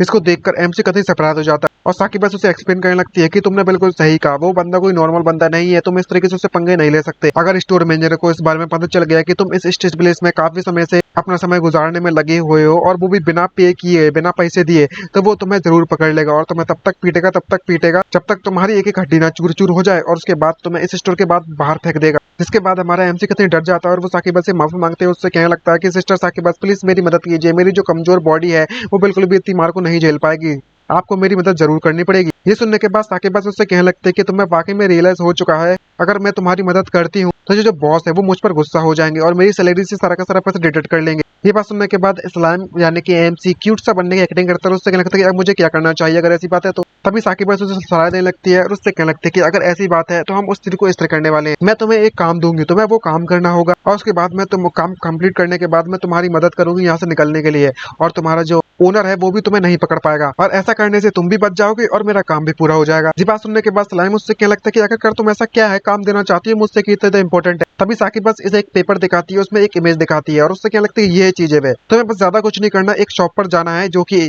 वेस्ट सिटी के डिस्ट्रिक्ट पर मौजूद है और इस जेली पोशन की बोतल को लेकर आना है वापस। अगर तुम इस असाइनमेंट को कंप्लीट कर लेते हो, मतलब पूरा कर लेते हो जल्द से और अच्छी तरीके से, तो मैं सिर्फ और सिर्फ तुम्हारे इस इंसिडेंट को कवर ही नहीं कर लूंगी बल्कि मैं तुम्हारे रहने के लिए जगह और सोने के लिए जगह का इंतजाम भी कर लूंगी। ये बात सुनने के बाद एमसी कंफ्यूज हो जाता है और कहने लगता है कि जेली पोशन आखिरकार ये क्या चीज है। तभी साकिब उससे कहने लगता है कि ये एक वंडरफुल कॉस्मेटिक प्रोडक्ट है और ईस्टर्न डिस्ट्रिक्ट में अचानक से इस प्रोडक्ट की काफी ज्यादा कमी आने के कारण इसके सारे के सारे स्टॉक्स खत्म हो चुके हैं और मुझे वहां पर जाने के लिए बिल्कुल भी समय नहीं मिल पा रहा है खरीदने के लिए। ये बात सुनने के बाद एमसी उससे कहने लगता है कि तुम्हें ये काम मुझ पर छोड़ देना चाहिए, मैं डेफिनेटली इस असाइनमेंट को पूरा कर दिखाऊंगा। तभी ये बात सुनने के बाद वो साकिब उससे कहने लगते हैं कि ओ हाँ, एक और बात, तुम्हें देखकर लगता है कि तुम काफी ज्यादा कॉन्फिडेंट हो। अगर स्टोर मैनेजर तुमसे पूछता है तुम्हारे बारे में या फिर मुझसे पूछता है तुम्हारे बारे में, मैं बस तुमसे ये कह दूंगा कि मेरे गेस्ट को यहाँ पर कुछ बिजनेस था, काम था, इसलिए वो वापस जा रहा है। तभी एमसी वहां पर जाने लगता है और कहने लगता है कि मैं जल्दी लौट कर आऊँ। तभी सिस्टर साकिबा उससे कहने लगते कि हाँ, एक और बात तो मैं तुमसे बोलना भूल गई, तुम इसके बारे में बिल्कुल भी मैं सोचना कि तुम यहाँ से पहले फुर्सत में निकल जाओगे मेरा पैसा लेने के बाद। अगर तुम्हारे दिमाग में ऐसा कोई ख्याल भी आता है तो तुम अपना वो ख्याल अपने दिमाग से निकाल देना, तो तुम्हारे लिए बेटर रहेगा। अगर तुमने इस असाइनमेंट को बीच में छोड़कर जाने के बारे में सोचा तो मैं और जो मेरे स्टोर मैनेजर है वो तुम्हें तब तक हंट करेंगे जब तक तुम्हारी हड्डियां चूर चूर नहीं हो जाती। और अगर सिचुएशन ऐसी आ जाती है तो तुम कभी भी इस बारे में सोचना नहीं कि तुम यहाँ पर जिंदा बच पाओगे। तभी स्लाइम वहां पर इधर उधर देखता है शॉप से कि मुझे कोई देख तो नहीं रहा और वहां से निकल पड़ता है और मन में सोचते हुए कहने लगता है इस सिचुएशन को देखते हुए कि लगता है कि अभी जो स्टोर मैनेजर है वो यहाँ पर मौजूद नहीं है, तो मुझे ही लगता है कि मुझे यहाँ पर बिल्कुल भी डरने की जरूरत है और मैं निकल लेना चाहिए पहली फुर्सत में यहाँ से। और इस अकोमोडेशन को यानी कि इस अर्न को कंप्लीट करने, इस काम को कंप्लीट करने के बाद वो जो साकिबा है वो सिर्फ और सिर्फ मेरे रहने की जगह ही कंप्लीट नहीं करेगी, जुगाड़ करेगी, बल्कि मुझे खाने के लिए भी देगी और यहाँ तक कि मुझे मैप भी ड्रॉ करके दे दिया इसने। ये सिस्टर साकिबा है वो वाकई में बहुत ज्यादा अच्छी है, मानना पड़ेगा। तभी हमारा एमसी वहां से निकलता है और अपने ऑफिस की तरफ जाता है और अली बाबा से देख कर कहने लगता है कि अली बाबा अब समय आ चुका है, हमें वेस्टर्न सिटी की डिस्ट्रिक्ट की तरफ जाना होगा और वो ज्यादा पास भी नहीं है, लेकिन मेरे पास अपना खुद का अली बाबा है, अपन बैठ के जाएंगे आराम से और आ जाएगा लौट के। और अली बाबा के जाने के पास जाने के बाद उससे कहने लगता है कि तुम काफी ज्यादा बोर्ड महसूस कर रहे होगे, चलो हम लोग वेस्ट सिटी की डिस्ट्रिक्ट पर चलते हैं एक ट्रिप पर। जिसको सुनने के बाद अली बाबा भी काफी ज्यादा खुश हो जाता है और निकल पड़ते हैं एक नई जर्नी पर। तभी हमारा एमसी जब वहां से जा रहा होता है तो उसको सोचते सोचते कह रहा होता है कि अगर मैं ध्यान से सोचूं इस बारे में तो आखिरकार इस साकिबास को सभी की सभी चीजों में से यही चीज क्यों खरीदनी थी और उसे सिर्फ और सिर्फ ये जेली पोशन ही क्यों होना चाहिए था। और जेली की सोचने के बाद उसकी आंखों में कहते आंसू आ जाते हैं और कहने लगता है, मन में सोचते हो कि मेरी जो पास्ट लाइफ में इसी चीज के कारण मैं मारा गया था, बिल्कुल केयरफुल तरीके से नहीं खा रहा था ना इसको, इसलिए और ये मेरे गले में फंस गई थी। और जो इंसिडेंट है वो वाकई में बहुत ज्यादा आयरोनिक था, मैंने सही कहा। और उसको इस इंसिडेंट के हुए वहां पर काफी ज्यादा समय गुजर चुका है, लगता है कि लोगों को इसके बारे में पता चल चुका होगा कि मैं मारा जा चुका हूँ। मैं ये जानना चाहता हूँ कि आखिरकार मेरी जो कंपनी है वो किस तरीके से चल रही होगी। खैर अब मैं कुछ कर भी नहीं सकता इस बारे में। और तभी अचानक से वो रुकता है और उसकी स्पीड बढ़ जाती है उसके अली बाबा की। और जो अली बाबा है वो फुल स्पीड में वहां से भागना चालू कर देता है। तब दूसरी तरफ हमारा एमसी मन में सोचते हुए कहने लगता है खैर ये सब भूल जाओ, अब मैं इस वर्ल्ड में आ चुका हूँ तो मुझे अपने पास्ट के बारे में ज्यादा ध्यान नहीं देना चाहिए और मुझे इस वर्ल्ड के बारे में सोचना चाहिए। जब तक मेरा माइंड यहाँ पर मौजूद है तब तक मैं यहाँ पर सक्सेसफुल बनकर दिखाऊंगा। और तभी वो वेल्स स्टेशन में पहुंच जाता है और पोशन शॉप को देखने के बाद काफी खुश होने लगता और कहने लगता है कि जो एग्जैक्टली उस ज्वेलरी स्टोर की तरह दिखने में लगी हुई है। तभी वहां पर एक लड़की आती है और उससे कहने लगती है कि आपको यहाँ पर किसी चीज की जरूरत है कस्टमर। और वो एक एल्फ गर्ल होती है जिसको देखने के बाद एमसी उसे पर्चा दिखाता है और उससे कहने लगता है कि मैं इस बोतल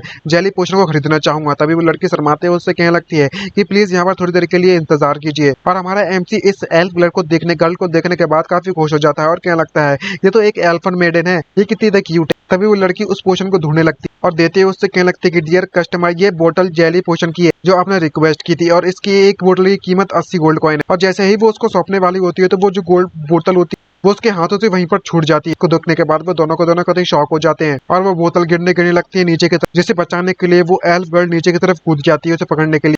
लेकिन उसकी डायरेक्शन उससे मिस हो जाती है और वो मिस होने के बाद उसका जो सर है वो डायरेक्टली उस जगह पर जाकर टकराता है जहाँ पर कई सारी पोशन की बोतल्स रखी होती है, जिससे कि सारी पोशन की बोतल टूट जाती है। इसको देखने के बाद एमसी कतई शॉक हो जाता है और वो लड़की पूरी की पूरी पोशन में नहाने लगती है और उसकी पूरी की पूरी बॉडी जो जेली पोशन से घिर जाती है। और इसको देखकर वो रोने लगती है और रोते रोते कहने लगती है कि अरे शिट अब मुझे क्या करना चाहिए। और जब उसके आगे से दिखाया जाता है तो उसकी पूरी की पूरी बॉडी स्लाइम से घिरी चुकी होती है। स्लाइम यानी कि स्लाइम वो स्लाइम नहीं है हमारा एमसी नहीं, उस जेली पोशन से, क्योंकि उसकी सारी बोटल्स टूट चुकी है वो भी उसके ही ऊपर। और इतनी ज्यादा आवाज सुनने के बाद उस शॉप का ओनर बाहर निकलता है और कहने लगता है कि यहाँ पर क्या चलने में लगा हुआ है। और आकर देखता है कि किस तरीके से वो लड़की पूरी की पूरी जेली पोशन से घिरी पड़ी हुई है। और सभी के सभी गार्ड्स को बुलाता है और उससे क्या लगता है कि जल्दी से यहाँ पर आ जा और उस लड़की को यहाँ से बाहर फेंकने के लिए ऑर्डर दे देता है। तभी वहां पर गार्ड आकर वहां पर मैजिक का इस्तेमाल करता है ताकि वो उसको पूरी तरीके से साफ कर सके और उस लड़की को बाहर फेंक सके। जिसको देखने के बाद एमसी भी कहीं शॉक हो जाता है और क्या लगता है कि वाओ ये बंदा मैजिक का इस्तेमाल करने में लगा हुआ है। तभी वो मैजिशियन शूट करता है उस लड़की के पैरों पर, जिससे कि वो सारे का सारा जेली के जितने भी लगी होती है उसके पैरों पर वो हट जाती है। जिसको देखकर वो एल्फ काफी खुश होती है। लेकिन जो शॉप ओनर है वो काफी ज्यादा गुस्सा चल जाते हैं, उससे कहने लगता है कि हे ल्यूई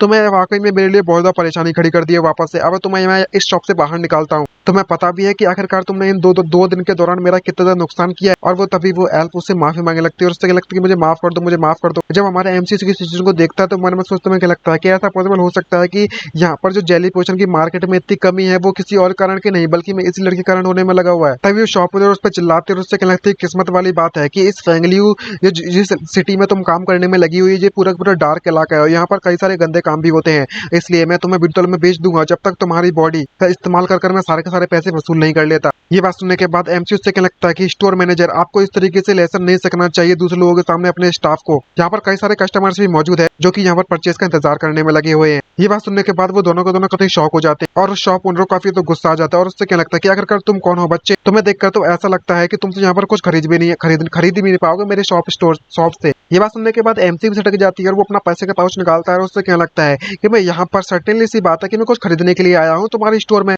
स्टोर मैनेजर क्या तुम वाकई में अपने कस्टमर को इस तरीके से लुक डाउन करोगे क्या? और जैसे वो पैसों का पाउच देखता है तो वो काफी शॉक हो जाता है और क्या लगता है कि आखिरकार मैं ऐसा कैसे सोच सकता हूँ डियर कस्टमर, मैं अभी अभी इस यंग मैन को इसका बिल अभी तुरंत दे देता। और तभी हमारा एमसी अपनी परचेज करने के बाद अपने ऑस्ट्रेज के पास पहुंच जाता है और उससे क्या लगता है कि जैसा कि मैंने यहाँ पर उम्मीद की थी कोई फर्क नहीं पड़ने वाला कि मैं किस वर्ल्ड में जाऊं, लेकिन ये वर्कर्स के लिए काम करना इतना ज्यादा आसान नहीं है। लेकिन अंत में आकर सभी को अपनी स्किल्स पर डिपेंड करना पड़ेगा क्योंकि तभी वो इस तरीके से पैसे कमाकर उनकी टेबल पर खाना आ पाएगा। जिनके पास किसी भी तरह कोई भी एबिलिटी नहीं है सोसाइटी में रहने के लिए उन्हें इस सोसाइटी से दूरी रहना चाहिए। और तभी पे अलीबाबा से क्या लगता है कि अब हमें चलना चाहिए यहाँ से। और फाइनली हमारा एमसी उसका साकिबस का काम करने के बाद काफी खुश होता है और क्या लगता है कि साकिबस सिस्टर लो आपका पोषण जेरा। साकिबस उसको देखकर काफी खुश हो जाती है और उससे क्या लगता है कि तुम्हारा बहुत बहुत धन्यवाद, तुम तो वाकई में बहुत ज्यादा तेज निकले, हमें देखकर ऐसा लगता है कि तुम काफी ज्यादा केपेबल हो इस काम को लेकर। तभी एमसी उससे पूछ लगता है कि बाय द वे एक बात बताओ आखिरकार इस जेली पोशन का जो स्पेशली है किस तरीके का यूज किया जाता है इसको? कुछ देर पहले मैंने एक ऐसे एम्प्लॉय को देखा था इस पोशन स्टोर पर जिसने कई सारी जेली पोशन की बोतल को तोड़ दिया था और उसके अंदर इमीडिएटली अजीब तरीके की स्लाइड जैसी चीज होती है ना वो बाहर निकल गई थी।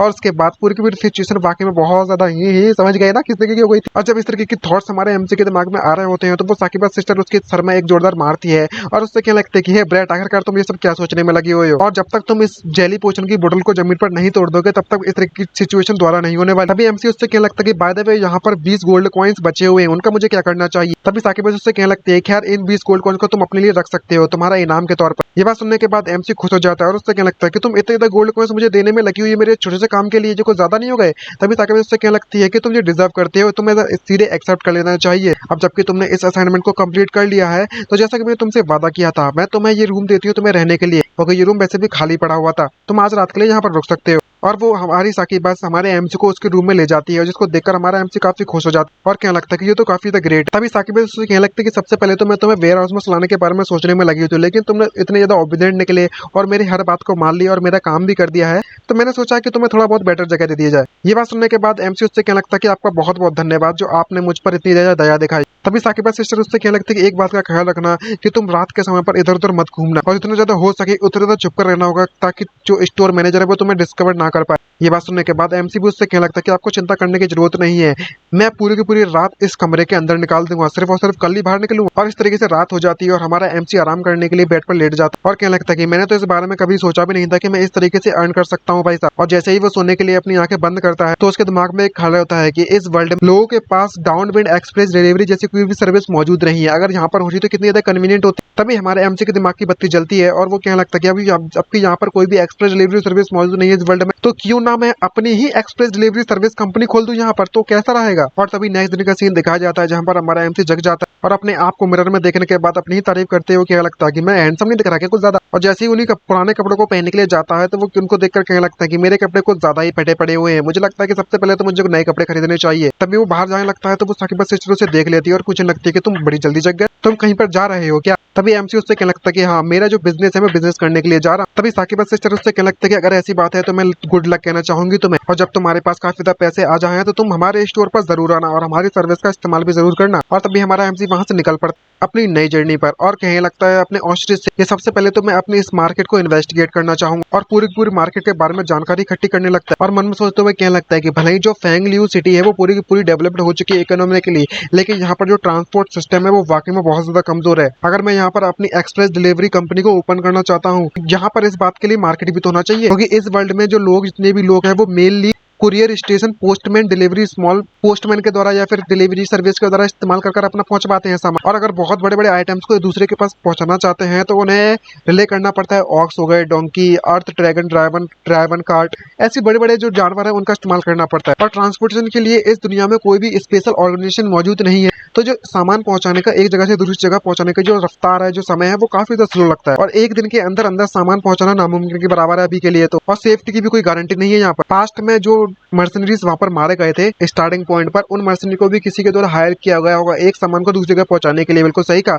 लेकिन अनफॉर्चुनेटली उनकी किस्मत काफी ज्यादा खराब रही और वो सभी के सभी लोग वहां पर मारे गए। हाँ मुझे अभी भी याद आया उस समय पर सारा के सारा आइटम्स को मेरी रिंग ने एब्जॉर्ब कर लिया था। इससे साबित होता है कि वो वहां पर सभी के सभी जो आइटम थे वो मैजिकल आइटम्स। यहाँ पर कई सारे ऐसे आइटम्स है जो ट्रांसपोर्ट के लिए कन्वीनियंट हो सकते हैं, लेकिन जहाँ तक मुझे लगता है कि जो मैजिक आइटम्स है वो काफी ज्यादा एक्सपेंसिव होंगे जिन्हें मैं बल्क में परचेस नहीं कर सकता अपनी कंपनी एम्प्लॉयज के लिए। लेकिन जब मेरा जो बिजनेस है वो एक्सपेंड हो जाएगा तब मैं कई सारे हायर करूंगा एम्प्लॉयज को, क्योंकि उनके लिए अगर वो पैरों से सामान को इधर उधर पहुंचाएंगे तो वो उनके लिए अच्छा नहीं रहने वाला। और अगर वो मैजिकल आइटम्स का इस्तेमाल करेंगे तो इसकी जो रफ्तार है आइटम पहुंचाने की वो भी बढ़ जाएगी। और अगर मैं उन्हें प्रोवाइड करवा देता हूँ फ्लाइट बर्ड जैसे कि अलीबाबा है मेरे पास, वो काफी ज्यादा अच्छा रहेगा उनके लिए। पहले तो अपने बिजनेस स्टार्ट करने के 2 वीक के लिए मैं कोई भी अपना एम्प्लॉय को हायर नहीं करने वाला और मैं अपने खुद की दम पर सारे सारे आइटम्स को डिलीवर करने वाला हूँ। और सबसे पहले मैं स्टार्ट करने वाला हूँ मैजिक पोशन मार्केट के। तभी उसके दिमाग की बत्ती जलती है और कहने लगता है ओ इसके बारे में तो मैं भूल ही गया था। अगर मैं किसी के साथ अपने बिजनेस के बारे में बात करना चाहता हूँ तो सबसे पहले मुझे अपने कपड़े बदल लेना चाहिए। और तभी बेस्ट कपड़ों की शॉप पर पहुंच जाता और फाइनली हमारे एमसी अपने पूरे कपड़ों से बदल लेता है और कहते कूल लग रहा होता उसके बाद। और कहने लगता है कि अब समय आ चुका है कि मेरा जो अनदर डे है कस्टम मेड सूट का उसे लग गया था एक दिन, लेकिन अब समय आ चुका है बिजनेस करने का। तो अलीबाबा चलो पोशन मार्केट की तरफ चलते हैं फिर से। तभी उस शॉप ओनर के पास जाता था वो काफी उदास लग रहा होता और जैसे हमारा एमसी को वो देखता है तो वो काफी खुश हो जाता है और उससे कहने लगता है कि तुम वह कस्टमर नहीं थे जो कि यहाँ पर कल के लिए आए थे यहाँ। तभी एमसी उससे कहने लगता है कि जी हाँ तुमने मुझे पहचान लिया। और उससे कहने लगता है कि डियर कस्टमर क्या आप यहाँ पर फिर से आज कुछ खरीदने के लिए आए हो क्या। तभी एमसी उससे कहने लगता है कि शॉपकीपर मैं यहाँ पर कुछ खरीदने के लिए नहीं आया हूँ आज के लिए, मैं यहाँ पर पार्टनरशिप डिस्कस करने के लिए आया हूँ। जिसको बात सुनने के बाद शॉपकीपर कहने लगता है कि पार्टनरशिप किस तरीके की पार्टनरशिप। तभी एमसी उसे समझाता है और उससे क्या लगता है कि मैं यहाँ पर अपनी सबसे पहली दुनिया की और सिटी की सबसे पहली एक्सप्रेस डिलीवरी सर्विस स्टार्ट करने वाला हूँ और इस सर्विस में मैं आपकी मदद करूंगा आपके सामान को आपके कस्टमर तक डायरेक्टली पहुंचाने के लिए। और इस पार्टनरशिप का इस्तेमाल कर आपको और भी ज्यादा कस्टमर मिलेंगे। ये बात सुनने के बाद वो काफी सरप्राइज हो जाता है और उससे कहने लगता है कि तुम अपने आप से मेरे लिए और कस्टमर इकट्ठा कर सकते हो। ये बात सुनने के बाद एमसी उससे क्या लगता है कि तुमने बिल्कुल सही कहा, मैं अपनी दम पर कड़क इकट्ठा करूंगा। तभी शॉप ओनर उससे क्या लगता है कि जब मैंने पहली बार तुम्हें देखा था तुम किसी भिखारी की तरह लगने में लगे हो, लेकिन अब तुमने अपने कपड़े इधर कल की तरह बदल लिए हैं आज, तो तुम्हें वाकई में ऐसा लगता है कि तुम्हें लॉट ऑफ कस्टमर, मतलब कई सारे कस्टमर को इकट्ठा कर सकते हो। तो ये बात सुनने के बाद एमसी से समझाता है और उससे क्या लगता है कि वो शॉपकीपर, तुम्हें कभी भी लोगों को उसके अपीयरेंस से जज नहीं करना चाहिए, और स्मार्ट बंदे को तो बिल्कुल भी ऐसा नहीं करना चाहिए, क्योंकि आपको तो पता ही होगा कल मैंने अपने गोल्ड से भरा हुआ बैग से आपके यहाँ से एक पोशन खरीदा था, चैली पोशन। इसे साफ साफ ये बात ऑब्वियसली नहीं हो जाती है। अगर ऐसा केस नहीं होता, ऐसी बात नहीं होती, तो आखिरकार मैं कैसे खरीद पाता उसे, अगर मेरे पास पैसे नहीं होते। और वो उस पोशन को मैं शायद में अपने लिए इस्तेमाल कर चुका होता। अभी भले ही मेरी कल की अपीयरेंस उस तरीके से थी, लेकिन उस वहां पर मुझे वो पोशन खरीदने के लिए किसी और ने कहा था। ये सबसे ज्यादा की पॉइंट है मेरा बात। ये बात सुनने के बाद शॉप ओनर काफी सरप्राइज होता है और उससे लगता है कि जैसा कि मैंने सोचा था, तुम वाकई में बहुत अनयूजुअल, मानना पड़ेगा तुम्हें। तभी एमसी से समझाते उससे क्या लगता है कि तुम्हें सच सच बताऊं तो जो रिक्वेस्ट है जो कि मुझे जेली पोशन लाने के लिए वो कल मिस साकिबस ने दी थी, जो कि ड्रीम वेविंग एस्टेब्लिशमेंट में काम करती है, जो कि ईस्ट डिस्ट्रिक्ट में मौजूद है। भले ही मुझे इस सिटी में आए हुए ज्यादा समय नहीं हुआ है, लेकिन इस सिटी फैंग सिटी में, लेकिन आपको मैं एक बात बताना चाहूंगा, किसी को बताना मत, लेकिन मैंने ऑलरेडी ड्रीम वेविंग स्टेबलेट कंपनी के साथ अपने संबंध अच्छे तरीके से बना लिए हैं। और जैसे कि आप लोग देख सकते हो मेरे डिस्कशन से, मेरे पास सिर्फ और सिर्फ बिजनेस स्किल्स ही नहीं है, बल्कि मैं अपने काम को अच्छी तरीके से कर भी दिखाता हूँ। और हमारे इस सिटी में मेरे जैसे लोगों की बहुत ज्यादा कमी है, जो कि एक जगह से दूसरी जगह पर सामान को डिलीवर कर सके। और मैं इस बात की गारंटी देता हूँ कि आपके इस सामान को एक जगह से पहुंचाने में मैं आपकी भरपूर मदद करूंगा, जिससे कि यहाँ पर आपको बहुत ज्यादा वैल्यूएबल कस्टमर्स भी मिल जाएंगे। लेकिन अगर आप इस तरह के मौके को यहाँ से चले जाने देंगे तो आपके लिए बहुत ज्यादा बुरी बात होगी। तभी शॉप ओनर उससे क्या लगता है कि अगर ऐसी बात है तो मैं अपना भरोसा तुम पर रखने के लिए तैयार। और एमसी भी उससे क्या लगता है कि शॉपकीपर, मैं मुझे पता था आप बहुत ज्यादा बाइस। और एमसी उससे क्या लगता है कि हम लोग सबसे पहले 2 वीक के लिए कॉपरेट करने के लिए ट्राई करेंगे। अगर ये जो आइडिया है मेरा वो काफी ज्यादा अच्छी तरीके से काम कर जाता है और कई सारे कस्टमर यहाँ पर आते हैं, तो कैसा लगा कि आप मुझे इसके बदले में कमीशन दो। तो ये बात सुनने के बाद शॉप ओनर उससे क्या लगता है कि ये तो बात तो सीधी सीधी बात है, फेयर बात। जब तक तुम मेरे नए कस्टमर प्रोवाइड करवाने में कामयाब रहोगे, मैं तुम्हें 5 से 10 गोल्ड कॉइन एवरी पोशन बिकने पर देने के लिए तैयार हूँ। तुम इसके बारे में क्या सोचते हो? और एमसी इस बात को देखकर काफी खुश हो जाता है। तभी शॉप ओनर उससे क्या लगता है, खैर मुझे ये बताओ कि मैं तुम्हें किस तरीके से बुला। और एमसी उससे क्या लगता है कि तुम मुझे जीलिंग कैसे बुला सकते हो? तो इसने स्लाइम नाम को पूरी तरीके से बुला दिया है, इसका नाम जीलिंग है। जब उनकी बिजनेस चली रही होती है तभी वो एल्फ रोते रोते वहां से बाहर निकलती है, तो वो शॉप ओनर उस पर चिल्लाते हैं। उससे क्या लगता है कि आखिरकार तुमने अभी तक अपना पूरा का पूरा सामान पैक नहीं किया है क्या? जहाँ पर वो एल्फ उस शॉप ओनर से माफी मांगते हैं। उससे क्या लगता है कि मुझे माफ कर देना, जो कि मेरे कारण आपको इतनी ज्यादा परेशानियों का सामना करना पड़ा। तभी शॉप ओनर उससे क्या लगता है कि तुम इस बारे में भूल जाओ और पहले प्रोसेस में निकल लो। जहाँ पर वो एल्फ काफी उदास होते हैं वहां से जाती है। उससे क्या लगता है कि आपका बहुत बहुत धन्यवाद शॉपकीपर, जो आप मेरा ख्याल रख रहे थे इतने समय तक। तभी एमसी उसको देखकर कहने लगता है, उस शॉपकीपर से पूछने लगता है कि जो एल्वन मिस है वो वाकई में अपनी जॉब से क्विट कर रही है क्या? तभी शॉप ओनर उससे कहने लगता है कि ऑफ कोर्स, अगर ये इस तरीके से मेरी दुकान पर रहते लगी तो मेरा कई सारा सामान से तोड़ती रहेगी और बहुत ज्यादा नुकसान भी होगा। इस तरीके से तो मैं पूरी तरीके से बर्बाद हो जाऊंगा। जब ये हमारा एमसी सुनता है तो वो पीछे मुड़कर उस तरफ देखता है, तो उस एल्फ की नजर हमारे ऑस्ट्रिच पर जाती है, जो कि हमारे एमसी का वाहन है, और वो क्यूट तरीके से उसे तुरंत टेम कर लेती है भाई। तभी हमारा एमसी अपनी डील निपटाकर बाहर निकलता है और उससे क्या लगता है कि अगर ऐसी बात है तो मैं साकिबस, लेडी साकिबस को आपके बारे में जरूर इन्फॉर्म कर दूंगा। और बाहर निकलकर देखकर काफी शॉक हो जाता है और मन में सोचते हुए क्या लगता है कि किसने इसके बारे में सोचा था कि जो अली बाबा है, जिसे जो कि बहुत ज्यादा कोल्ड और दूसरों से काफी ज्यादा इंडिफरेंट है। जब मैंने इसे पहली बार देखा था तो इसने मुझे बहुत ज्यादा परेशान कर लिया था, लेकिन इस एल्फन लड़की ने इसे इतनी जल्दी पटा लिया भाई। इतना ज्यादा इंटीमेट होते हुए मैंने कभी भी नहीं देखा, मुझसे भी ना हुआ ये बंदा तो। तभी जो एल्फन गर्ल है वो हमारे एमसी को देखने के बाद क्या लगता है कि ओ तुम तो कल वाले कस्टमर। तभी एमसी उसको देखकर क्या लगता है कि तुम्हें अभी भी याद हूं मैं। जहाँ पर वो एल्वन गर्ल उसके सामने अपना सर झुकाती है और उसका धन्यवाद कहने लगती है। और उससे क्या लगता है कि आपको मैं कैसे भूल सकती हूँ, आपका बहुत बहुत धन्यवाद, जो आपने मेरी मदद करने के लिए कल खड़े हुए थे और आपको मेरे कारण कल इतनी ज्यादा परेशानियों का सामना करना पड़ा था, उसके लिए भी माफी मांगना चाहूंगी। तभी हमारा एमसी उससे क्या लगता है कि तुम्हें ये सब करने की बिल्कुल भी जरूरत नहीं है, मैं वाकई में तुम्हें इस तरीके से ट्रीट होते हुए नहीं देख सकता था। और उसके मुकाबले कंपेयर करूँ तो मैं तुम्हें ये बात जानना चाहूंगा कि आखिरकार तुमने मेरे ऑस्ट्रिच से इतनी अच्छी तरीके से वार्तालाप कैसे कर ली, बातचीत कैसे कर ली, तुमने कैसे इसे मना लिया?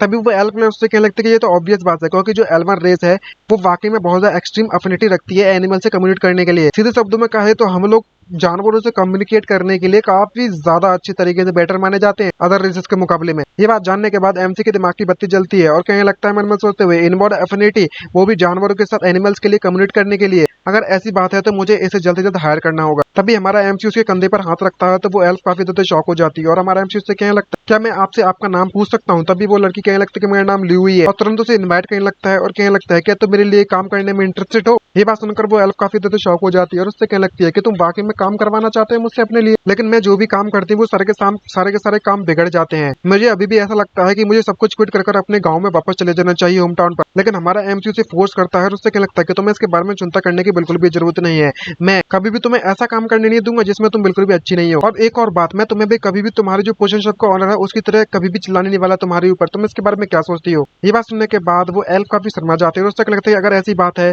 तो आखिरकार तुम मुझसे स्पेशली क्या करवाना चाहती हो। तभी एमसी उससे क्या लगता है कि मैं एक कंपनी खोलना चाहता हूँ यहाँ पर, ताकि मैं दूसरों के लिए अर्न कर सकूँ, यानी कि एक सामान को दूसरी जगह पहुंचा सकूँ। इसलिए मुझे कई सारे और चीज को ट्रेन करने की जरूरत पड़ेगी और वो रेस्पॉन्सिबिलिटी मैं तुम्हें देना चाहूंगा, क्योंकि उनका इस्तेमाल कर मैं सामान को इधर से उधर पहुंचा सकता हूँ। ऑफकोर्स ये बात है कि यहाँ पर तुम्हें कुछ सिंपल से काम और करने पड़ेंगे, लेकिन तुम्हें मैं इस बात की गारंटी देता हूँ कि तुम्हें कभी भी इससे परेशानी नहीं होगी। ये बात सुनने के बाद एल्फ उससे कहने लगती है कि अगर ऐसी बात है तो मैं अपना पूरा बेस्ट दूंगी और जितना ज्यादा हो सके उतना ज्यादा ट्राई करूंगी। ये बात सुनने के बाद एमसी उससे कहने लगता है कि वंडरफुल, जिससे पहले कि मैं तुम्हें ऑफिशियली हायर करूं तो मैं सबसे पहले मेरे लिए काम करना होगा इंटर्न के तौर पर। ये बात जानकर एल्फ कंफ्यूज हो जाती है ल्यूई और उससे कहने लगती है कि इंटर्न ये क्या होता है। तभी एमसी उसे समझाते हैं, उससे कहने लगता है कि मेरे कहने का मतलब है इंटर्न से कि मैं तुम्हें 2 हफ्ते यानी कि 2 मंथ तक सबसे पहले तो ऑब्जर्व करने वाला हूँ कि तुम किस तरीके से काम करने वाले हो और तुम्हारी क्वालिफाइड कंडीशन को देखूंगा कि तुम मेरी जॉब के लिए परफेक्ट हो या नहीं। और इस पीरियड के दौरान जब तुम मेरे लिए काम करोगे इस 2 मंथ के दौरान, भले ही तुम्हें पैसा नहीं मिलने वाला इसके काम करने के लिए, लेकिन तुम्हारे खाने पीने का और रहने की जुगाड़ मैं करूंगा। और एक बार जो इंटर्नशिप पूरी तरीके से खत्म हो जाएगी तो मैं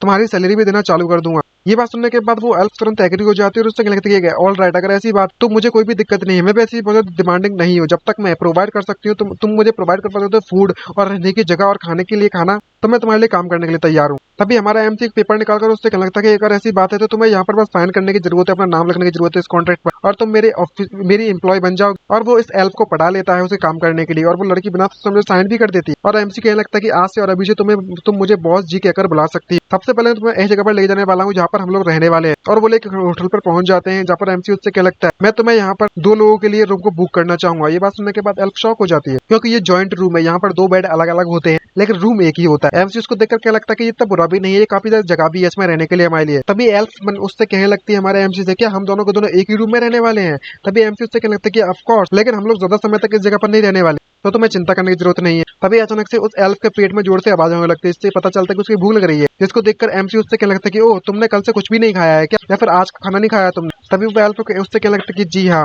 इस मॉर्निंग में मैं बहुत ज्यादा जल्दबाजी में थी इस जगह को छोड़कर जाने के लिए पोषण स्टोर से, तो मैंने कुछ भी नहीं खाया है आज। ये बात सुनने के बाद एमसी उससे कहने लगता है कि अगर ऐसी बात है तो चलो मैं तुम्हें कुछ खिलाने के लिए ले चलता हूँ। आखिरकार मेरे जो वर्कर है वो खाली पेट काम नहीं कर पाएंगे। जब एल्फ हमारे एमसी को इस तरीके से बिहेवियर करते हुए देखती है उसके लिए, तो वो काफी खुश हो जाती है और रोते रोते मन में सोचते हुए कहने लगती है कि ये बंदा वाकई में बहुत ज्यादा काइंड है मुझसे। लेकिन जैसे ही वो खाने के स्टोर पर पहुंचते हैं तो उसका मुंह पूरी तरह लटक जाता है, जहाँ पर हमारा एमसी जी प्रोवाइड करता है खाना और उससे क्या लगता है कि तुम्हें बिल्कुल भी होल्ड करने की जरूरत नहीं है, तुम इतना ज्यादा चाहो उतना ज्यादा खा सकती है, मेरी ट्रीट है। जहाँ पर इसको देखते हुए एल्फ उससे कहने लगते हैं कि हमारा जो फ्यूचर के इतना भी खाना है वो इस तरीके से होने वाला है क्या? तभी एमसी उससे कहने लगता है कि ऑफ कोर्स नॉट, इसलिए हमारा इस तरीके का खाना है क्योंकि हम लोग अभी अर्ली स्टेज पर है और हमारी कंपनी अभी स्टार्ट हुई है और 1 मंथ के अंदर अंदर मैं तुम्हारे रहने की जगह और खाने की पूरी सुरक्षा पूरी तरीके से बदल देने वाला हूँ और हम काफी ज्यादा पैसे आ जाएंगे तो हम अच्छा अच्छा खाना खाएंगे। ये बात सुनकर वो एल्फ तुरंत उसकी बात से एग्री हो जाती है और खाने लगती है और कहने लगती है कि मैं अपना काम पूरा अच्छे दिल से करूँ। इसको देखने के बाद एमसी मन में सोचते हुए कहने लगता है कि इसकी बिहेवियर को देखकर तो ऐसा लग रहा है जैसे कि इसे कल कुछ भी खाने के लिए नहीं मिला। और तभी हमारा एमसी मन में सोचते हुए कहने लगता है कि भले ही मैंने अपने लिए यहाँ पर एक एम्प्लॉय को रिक्रूट कर लिया है, लेकिन ये बहुत ज्यादा दूर है मेरे गोल से। इस वीक के अंदर अंदर मैं पर्सनली यहाँ पर एक्सप्रेस लेडी पे काम करने वाला हूँ और जो लीव है वो हमारे रिक्रूटमेंट एम्प्लॉय रिक्रूट के लिए फ्लेयर्स को इधर उधर बांटने वाली है, जिससे कि यहाँ पर कई सारे लोग अट्रैक्ट हो जाएंगे। और जब मैंने सारा का सारा कैलकुलेशन कर लिया इस वीक का कितना खर्च होने वाला है, रहने का, खाने का और सामान लेने का वगैरह वगैरह, तो टोटल मिलाकर मेरे पास 100 गोल्ड कॉइंस बचे हैं। और सेकंड वीक में मैं नए एम्प्लॉयज को रिक्रूट करना चालू कर दूंगा, कंप्लीटली रिप्लेस कर दूंगा अपनी जगह को और पोषण मार्केट में उनको काम करने के लिए बोलूंगा। और उसके बाद मेरे पास जितना भी समय बचेगा मैं नई स्टोर पे अपनी पार्टनरशिप में एंटर करने के लिए उनसे बात करूं और हम दोनों कंपनीज के बीच में, स्टोर्स के बीच में जो सर्विस प्रोवाइड करवाने के लिए बात होगी हम उसमें डील करेंगे। जब तक जो मेरा प्लान है वो पूरी तरह से सक्सेसफुल हो जाएगा तो मेरी जो डिलीवरी एक्सप्रेस सर्विस है वो पूरी तरीके से काम कर जाएगी और हम हर एक स्टोर को अपने कब्जे में कर लेंगे। और इस तरीके से मैं काम करते करते यहाँ पर जो 100 स्टोर्स हैं मैं उनको अपने अंडर में ले सकता हूँ और इसके रिजल्ट के तौर पर मैं इस वर्ल्ड के अंदर बहुत ज्यादा पैसे कमा लूँ। जिस तरीके से मैंने प्लान किया था, मैंने अपनी डिलीवरी सर्विस को अलीबाबा की मदद से फर्स्ट वीक तक कंप्लीट किया और उसके बाद मैंने 5 स्टोर को कन्विंस कर लिया कि वो हमारे साथ मिलकर काम करेंगे। 2 जनरल स्टोर है, 1 वेपन स्टोर है, 1 बुक स्टोर है और 1 क्लॉथिंग स्टोर है। मैंने उनसे ये वादा कर लिया था कि उनका जितना भी सामान है पूरी की पूरी फैमिली छुट्टी में ज्यादा से ज्यादा 2 दिन लगेंगे उनके कस्टमर तक पहुंचने के लिए मैक्सिमम। और सिर्फ इतना ही नहीं बल्कि मैंने अपनी ल्यूई को, जो कि मेरी एम्प्लॉयज थी, उसे मेड यूनिफॉर्म प्रोवाइड करवा दी ताकि वो नए एम्प्लॉयज को रिक्रूट करने के लिए स्ट्रीट पर जाकर सभी लोगों को इसके बारे में बता सके। यहाँ पर वो अच्छी तरीके से स्ट्रीट पर अपना काम करने में लगी हुई है, सभी के सभी फ्लेयर्स को इधर उधर बांटने में लगी हुई है। और जब वो फ्लेयर्स बांटने में लगी हुई थी तभी अचानक से वो गिर जाती जिसको देखने के बाद लियू की जो क्लमसीनेस है वो वाकई में जानबूझकर नहीं आती, लेकिन इसकी जो आदत है ना गिरने की और बार बार काम को बिगाड़ने की, जिससे कि आसपास के जितने भी पासर वाले लोग थे वो उस चीज को देखकर काफी ज्यादा अट्रैक्ट होने लगे। फिर नेक्स्ट बारी आती है अपने जॉब्स के लिए इंटरव्यू देने के लिए, नए रिक्रूट्स को हायर करने के लिए। कई सारे लोग आते हैं वहां पर। तभी हमारा एमसी एक बंदे से पूछता है कि मैं पूछ सकता हूँ कि आपकी जो प्रीवियस जॉब थी वो क्या थी। तभी वो बंदा कहने लगता है कि मेरी प्रीवियस जॉब मैंने कभी अपनी जिंदगी में काम नहीं किया है, लेकिन अगर तुम इस क्यूट गर्ल के साथ मुझे काम करने के दोगे तो मैं कुछ भी करने के लिए तैयार हूँ तुम्हारे लिए। ये बात सुनने के बाद एमसी उससे कहने लगता है कि तुम इसे बेबीसिट नहीं कर सकते। ये एल्फ भी ये बात सुनने के बाद कहीं शॉक हो जाती है। जब उसे रिजेक्ट कर दिया जाता है तो उस बंदे को काफी गुस्सा आता है और उससे कहने लगता है कि मुझे तुम्हारी जॉब की बिल्कुल भी जरूरत नहीं है। तभी नेक्स्ट बंदा आता है और उससे कहने लगता है कि हेलो मिस्टर, मैं मैजिक स्कूल से ग्रेजुएट कर चुका हूँ और मैं यहाँ पर जॉब लेना चाहता हूँ। तभी एमसी उससे कहने लगता है कि ये बात तो श्योर है, काफी बड़ा स्कूल है, आपका स्वागत करते हैं हम लोग। तभी वो बंदा उससे कहने लगता है मैं पायरोब्लास्ट मैजिक इस्तेमाल करने में काफी ज्यादा मास्टर हूं और मैं इस रूम को डिस्ट्रॉय कर सकता हूँ। मेरी जो मिनिमम वेज रहेगी वो कम से कम 200 गोल्ड कॉइन रहनी चाहिए पर डे के हिसाब से। तभी एमसी उससे कहने लगता है सबसे पहली बात, जो मैजिक इस्तेमाल नहीं कर सकते वो मेरी कंपनी में हायर किए जा सकते हैं। सेकंड बात, तुम्हारी जो प्राइस है वो बहुत ज्यादा हाई है। इस बात को सुनने के बाद उस मैच को गुस्सा आ जाती है और वो वहां से निकल पड़ता है। उससे कहने लगता है कि फाइन, तुम मेरे साथ नेगोशिएट नहीं करना चाहते मुझ जैसे जीनियस के साथ, तो तुम रिग्रेट मत करना, इस बात को पछताना मत। हमारा एमसी उससे कहने लगता है कि मैं तुम्हें नहीं देखना चाहूंगा, तुम निकल लो पहले फुर्सत में बेटे। तभी एक आंटी आती है और उससे कहने लगती है बॉस, मुझे लगता है कि मेरा बेटा इस काम के लिए पूरी तरीके से सूटेड है, तुम इसके बारे में क्या सोचते हो। तभी एमसी उससे कहने लगता है कि मैं आपका इंटरव्यू लेने के लिए नहीं बैठा हूँ, अगर आपका बेटा चाहता है तो आपका बेटा यहाँ पर आए। तभी एक और नया बंदा आता है और उससे कहने लगता है कि मैं कुछ बस जॉब ढूंढना चाहता हूँ ताकि मैं थोड़े बहुत पैसे कमा सकूं। मेरे पास कोई भी स्पेशल टैलेंट मौजूद नहीं है और मैं लेबर वर्क के टास्क को हैंडल कर सकता हूँ।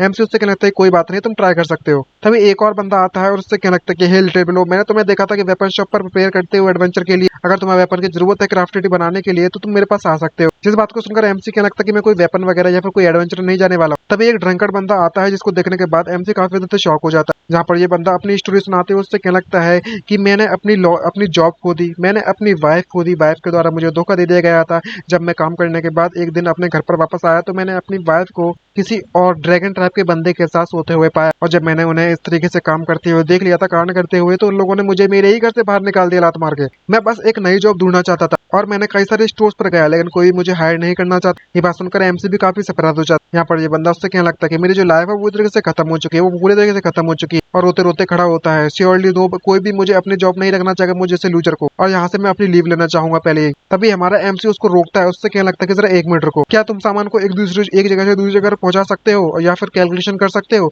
तभी वो बंदा कहने लगता है कि हाँ मैं सब कुछ कर सकता हूँ। ये बात सुनकर एमसी काफी खुश हो जाता है और उससे कहने लगता है कि अगर ऐसी बात है तो मैं तुम्हारी जिंदगी को दोबारा बनाने का एक मौका देना चाहूंगा, अगर ऐसा तुम चाहो तो। ये बात सुनकर वो बंदा काफी खुश होता है और उससे कहने लगता है कि अगर ऐसी बात है तो मैं अपनी पूरी जीत जान लगा दूंगा, मैं कुछ भी करने के लिए तैयार हूँ, जितना मैं कैपेबल हूँ उसको पूरी तरह की तरह अपनी मेहनत लगा दूंगा। इस बात को सुनकर एमसी के उससे कांग्रेचुलेट करता है और उससे कहने लगता है कि तो मैंने हायर कर लिया है, चलो तुम्हारी जिंदगी को दोबारा बनाया जाए। और वो बंदा इस बात को जानकर काफी इमोशनल हो जाता है और इस तरीके से उसने कुछ बंदों को हायर कर लिया है और वो लोग पार्टी के लिए पहुंच जाते हैं और उससे कहने लगते हैं तुम्हारे लिए नए इंटरव्यू और हमारे नए इन्फ्लुएंस के लिए मैं यहाँ पर सभी को कांग्रेचुलेट करना चाहूंगा। भले ही हम लोग इस वक्त को काफी ज्यादा स्मॉल स्केल पर काम करने में लगे हुए हैं, लेकिन हम एक साथ मिलकर काम करेंगे तो हम जरूर सक्सेस कर जाएंगे। तो इसलिए मैं यहाँ पर अनाउंस करता हूँ कि हमारा जो फेंगलू एक्सप्रेस डिलीवरीज ऑफिशियल है, जो सर्विस है वो ऑफिशियली यहाँ पर फॉर्म होती है, स्टार्ट होती है। तभी हमें सिस्टर साकिबा को दिखाया जाता है जो कि अपने कस्टमर से बाय बाय कर रही होती है। तभी उसकी नजर एक बंदे पर जाती है जो कि वही बहुत ज्यादा उदास वाला बंदा था, उदासू अंकल जी। इसे देखने के बाद वो काफी ज्यादा सरप्राइज हो जाता है और तभी एक दूसरी साकिबा उसके पास आती है और उससे कहने लगती है कि ये क्या है। तभी साकिबा सिस्टर उसको देखकर उसे बताने लगती है कि ये बंदा यही है जो सामान दूसरे पर डिलीवर करने में लगा हुआ है। ये बंदा 1 मंथ पहले यहाँ पर आ गए थे क्योंकि ये अच्छी तरीके से सामान कम समय में एक दूसरे की तरफ पहुंचा सकते हैं अपने टारगेट। तभी दूसरी बार लड़की साकिबा उससे कहने लगती है कि मैंने तो ये भी सुना है कि ये जो बंदे हैं वो हम जैसे कॉमन लोगों के लिए भी शॉपिंग का जो सामान है वो इधर से उधर पहुंचाने में मदद करते हैं। इसका मतलब ये हुआ कि हम लोग अपने जेली पोशंस को बाय करने के लिए भी इनसे मदद ले सकते हैं।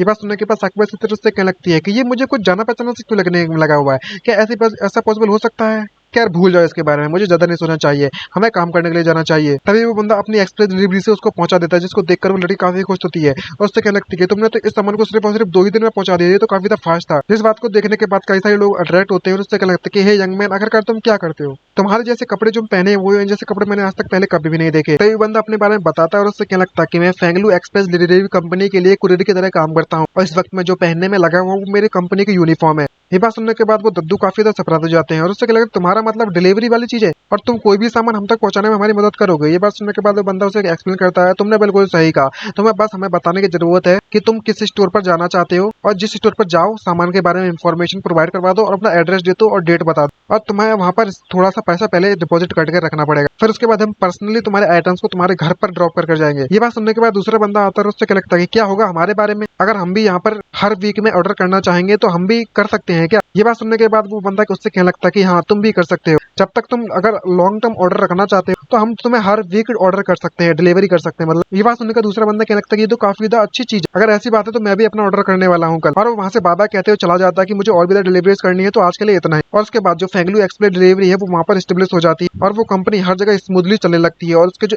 एम्प्लॉयज होते हैं वो धीरे धीरे करके बढ़ने लगते हैं और 10 एम्प्लॉयज तक पहुंच जाते हैं। और कंपनी का जो एड्रेस है वो एक छोटी सी अलय में, छोटी सी गली में बना दिया गया। तभी सभी के सभी वर्कर आपस में मिलकर बात करते हुए कह रहे होते हैं। उनमें से एक बंदा कहता है कि हमारी जो रेपुटेशन है वो दिन ब दिन ग्रो होती जा रही है और हमारे जो ऑर्डर्स हैं वो भी कॉन्स्टेंटली आते जा रहे हैं। तभी एल्स उससे कहने लगती है कि हमें और ज्यादा कोशिश की जरूरत नहीं पड़ेगी। तभी दूसरा वाला बंदा कहने लगता है कि जब तक हमारे पास वर्क है तब तक मैं बहुत ज्यादा खुश हूँ। तभी वहाँ पर हमारे एमसी की एंट्री होती है, तो सभी लोग उसे बॉस कहकर बुलाते हैं, जहाँ पर हमारा एमसी अपने सूट बूट में पहनकर वहां से जाने लगता है, जिसको देखने के बाद वो एल्फ सफराद हो जाती है और उससे कहने लगती है, हे बॉस, क्या ये आपके नए क्लॉथ्स है? ये काफी ज्यादा हमारी जो कंपनी के यूनिफॉर्म है उससे काफी ज्यादा डिफरेंट है, इसके जो आपने जो कपड़े पहने हुए हैं वो काफी ज्यादा वियर्ड लग रहे हैं हमारे मुकाबले में। तभी एमसी समझाता है, उससे कहने लगता है कि इसे हम लोग सूट कहते हैं और ये एक कस्टम डिजाइन है जिसे हमने टेलर से खुद अपने लिए बनवाया है। नॉर्मली देखा जाए तो इस तरह के जो कपड़े हैं वो फॉर्मल ऑक्सीजन के लिए पहने जाते हैं, ऐसे पहनने के बाद तुम अपने आप को कॉन्फिडेंट महसूस करते हो अगर तुम बिजनेस टॉक करने के लिए जा रहे हो तो। और दूसरी तरफ से बात करें, तुम्हारी जो यूनिफॉर्म है इसलिए बनाया गया था ताकि दूसरों की नजर में तुम जाओ, और तुम्हारे एक जैसे कपड़े इसलिए पहनाए जा रहे हैं ताकि पहचान बन सके हमारी कंपनी की, और क्योंकि इस इंडस्ट्री में तुम किस तरीके से सर्विस प्रोवाइड करवाते हो अपने कस्टमर को और किस तरीके से बिहेवियर करते हो ये काफी ज्यादा इंपॉर्टेंट होता है। और तुम्हारी जो यूनिक अपीयरेंस है इस चीज को रिकॉग्नाइज करने में काफी ज्यादा मदद भी करती है, काफी ज्यादा आसान भी हो जाता है हमारी कंपनी के बारे में दूसरों को बताने के लिए, और हमारी कंपनी की जो इमेज है उससे भी पता चलता है उसके बारे में। इस बात सुनने के बाद ये बंदा भी एग्री होता है और दूसरा बंदा कहने लगता है कि बॉस आप तो वाकई में बहुत ज्यादा स्मार्ट हो,